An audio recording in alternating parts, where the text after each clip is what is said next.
And we have 90 miles from our shores a failed state that also happens to be friendly territory for some of our adversaries. So it's an unacceptable status quo, and we'll be addressing it. Trump's alleged plans for a tougher move on Cuba may already be in the hands of his biggest rivals. Key U.S. military bases in Florida now sit within hearing shot of newly expanded Chinese and Russian facilities in Cuba. Vladimir Putin and Xi Jinping are inching closer to mainland America, using fresh spy bases near Havana to monitor U.S. commands that oversee operations across the wider hemisphere. Washington increasingly fears it is losing control of its own Caribbean backyard, as Havana deepens its ties with Moscow and Beijing despite mounting U.S. pressure. As the United States ramps up political and economic pressure on Cuba, fresh intelligence assessments have shed new light on how deeply China and Russia have embedded themselves on the island. According to U.S. intelligence cited in recent reporting, China and Russia have significantly expanded their intelligence operations in Cuba over the past few years. These developments were reported by the Wall Street Journal on May 22, drawing directly on classified assessments from American intelligence agencies. The reports say both countries have poured resources into electronic eavesdropping facilities designed to monitor U.S. military sites across Florida. In parallel, China and Russia are said to have tripled the number of intelligence personnel working from Cuba since 2023, dramatically scaling up their presence.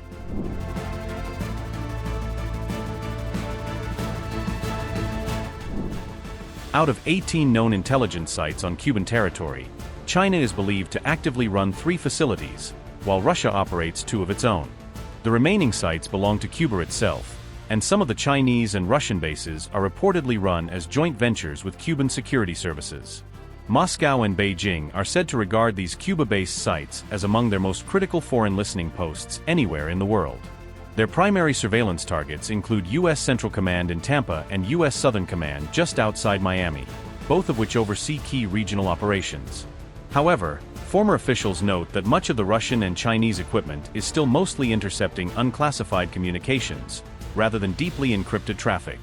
Cuban intelligence, by contrast, has focused many of its recent efforts on monitoring the U.S. base at Guantanamo Bay, watching movements and signals around the facility.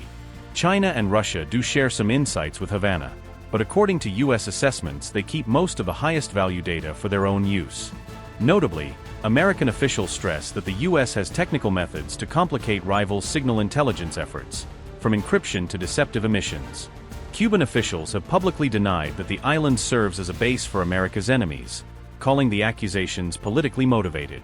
China has likewise accused Washington of promoting false narratives about its activities in Cuba in order to justify more pressure on Havana.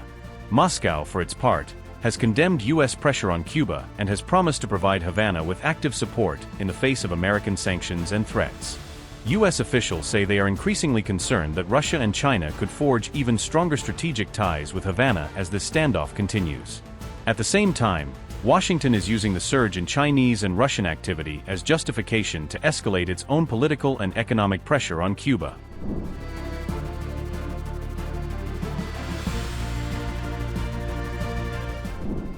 These intelligence assessments coincided with Washington renewing its declaration that Cuba is an unusual and extraordinary threat to U.S. national security.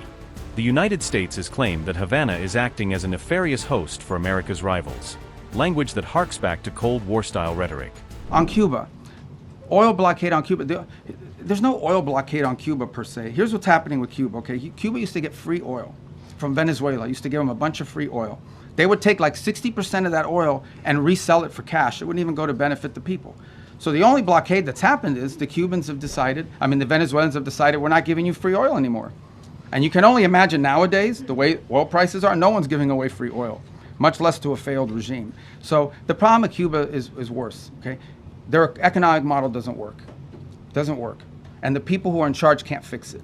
And the reason that I can't fix it is not just because they're communists, that's bad enough, but they're incompetent communists. The only thing worse than a communist is an incompetent one. And that's what, so incompetent communists run that country, they don't know how to fix it. They really don't. And we have 90 miles from our shores a failed state that also happens to be friendly territory for some of our adversaries. So it's an unacceptable status quo, and we'll be addressing it, but not today. The topic of Cuba, we gave Cuba $6 million of humanitarian aid, but obviously they won't let us distribute it. We distributed it through the church. We'd like to do more. We're willing to give more humanitarian aid to Cuba, by the way, distributed through the church, but the Cuban regime has to allow us to do it. They won't allow us to give their own people more humanitarian aid, and we're willing to do it through the church. So there's a lot to talk about. However, some former officials caution that Russia and China's bases do not yet represent a fundamentally new threat, arguing much of this activity is an expansion of long-running patterns. As the Iran conflict drags into a costly stalemate, reports now suggest that Washington is increasingly considering the possibility of military action against Cuba as tensions rapidly escalate closer to America's own doorstep. According to Politico, President Donald Trump has reportedly grown frustrated that the United States pressure campaign, sanctions, and economic blockade tactics have so far failed to force major concessions from Cuba's leadership. One report further claimed that the Trump administration is now taking the option of military action against Cuba far more seriously than before, especially after expectations of quick strategic victories linked to Iran reportedly failed to materialize. Will Trump attack Cuba? The initial idea on Cuba was that the leadership was weak and that the combination of stepped-up sanctions enforcement, really an oil blockade, and clear US military wins in Venezuela and Iran would scare the Cubans into making a deal. Now Iran has gone sideways, and the Cubans are proving much tougher than originally thought. So now military action is on the table in a way that it wasn't before. Reports claim that Washington is now weighing a wide spectrum of military options against Cuba, ranging from limited precision airstrikes designed to pressure Havana all the way to the possibility of a full-scale ground invasion. According to multiple reports, the U.S. military's Southern Command has already begun preparing potential operational plans related to Cuba as tensions between Washington and Havana continue to escalate sharply.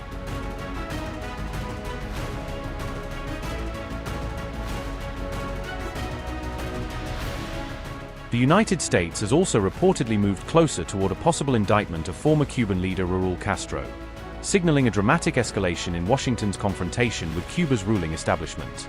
At the same time, the U.S. imposed sanctions on 11 Cuban officials along with the country's main intelligence agency as part of a broader campaign aimed at increasing pressure on Havana's leadership. The Trump administration specifically targeted Cuba's communications minister and several senior military figures, accusing them of helping sustain what Washington described as an increasingly authoritarian system.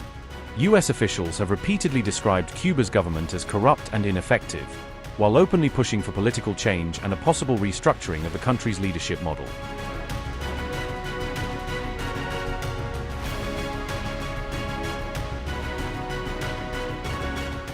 Through aggressive fuel-related sanctions threats, the Trump administration has effectively imposed what critics describe as a de facto blockade on Cuba, severely restricting the island's access to energy supplies.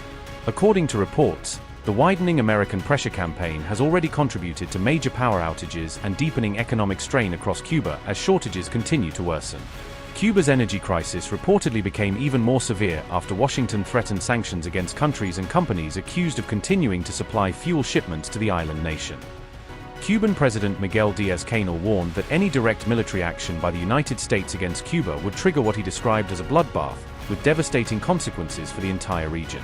Díaz-Canel also declared that any form of American aggression against Cuba would lead to incalculable consequences, signaling that Havana is preparing for the possibility of a far more dangerous confrontation with Washington. Amid the rising tensions, Axios reported that Cuba has allegedly acquired hundreds of military drones, raising fresh concerns about how the island may be preparing for potential hostilities with the United States. As tensions with Tehran continue to smolder, President Trump is confronting a startling new security concern only about 90 miles from the U.S. coastline. According to U.S. intelligence assessments, Havana has quietly accumulated a fleet of more than 300 attack drones sourced from Russia and Iran. Classified reporting obtained and shared with Axios paints a worrying picture in which Cuban officials reportedly discuss scenarios for using those drones to strike U.S. military. The reported targets are said to include Guantanamo Bay, U.S. naval vessels operating in the region, and even areas around Key West. U.S. officials have described Havana's drone procurement and planning as a growing threat, stressing that while there is no confirmed imminent plot to attack American targets, the trajectory of Cuba's capabilities is increasingly concerning. American intelligence analysts worry that Iranian advisors now operating in Cuba could export battlefield tactics honed during Iran's recent conflicts, teaching Cuban forces how to use swarms, standoff strikes, and asymmetric approaches against U.S. interests.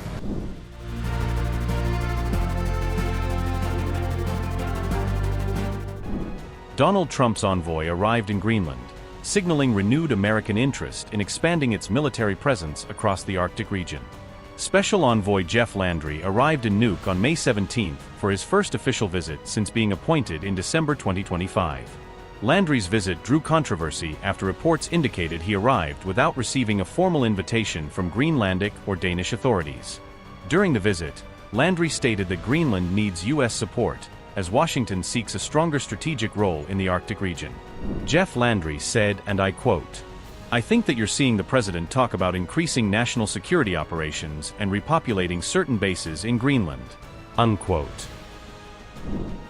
At the height of the Cold War, the United States operated as many as 17 military facilities across Greenland.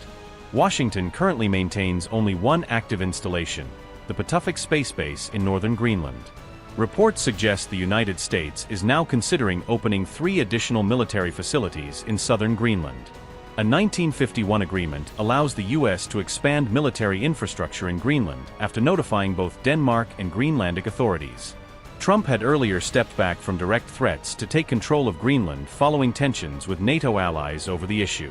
U.S., Danish, and Greenlandic officials later established a working group to address security concerns raised by Washington regarding the island. Trump has repeatedly argued that the United States must secure greater control over Greenland because of national security concerns. He has also warned that Greenland could increasingly fall under Chinese or Russian influence if the United States does not strengthen its presence. Greenland occupies a strategically important position along some of the shortest missile routes between Russia and North America. The island is also believed to hold significant untapped reserves of rare earth minerals considered critical for advanced technologies.